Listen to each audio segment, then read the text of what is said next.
Another big-time oil price hike was made effective earlier today, with diesel prices increasing by over 6 pesos per liter.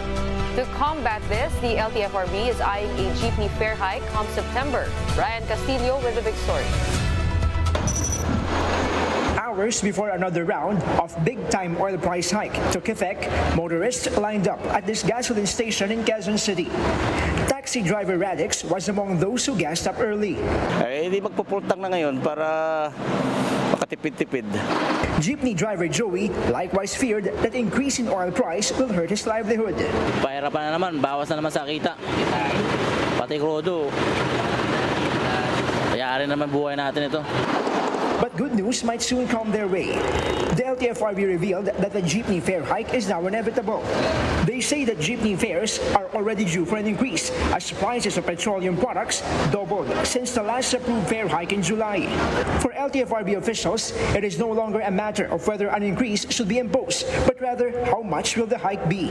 Once approved, minimum fare hike on jeepneys will be standing at around 13 and 15 pesos.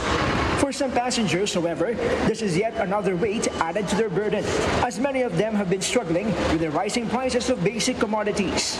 Hindi po muna sana kasi bagong pasok pa lang po kami sa mga, lalo na yung mga estudyante po. Some commuters, on the other hand, understand the plight of the transport sector. Malulugi din sila kung di sila magtataas ng pamasahe. Pero at the same time, sana magtaas din ng sahod para naman po sa mga minimum lang. Although they are the first to suffer from the smashing prices of oil, some jeepney drivers are surprisingly not in favor of another fare hike.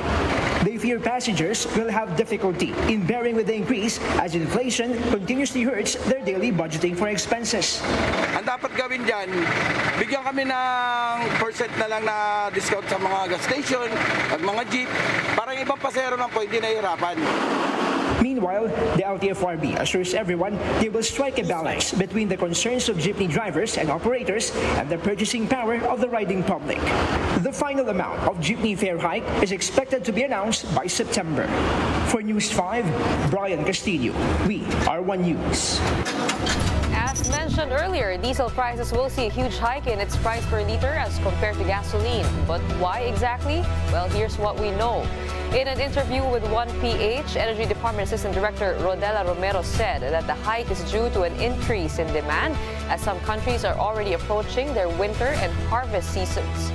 Romero added that the Organization of the Petroleum Exporting Countries, or OPEC, announced that it will be cutting its production due to the looming Iran nuclear deal.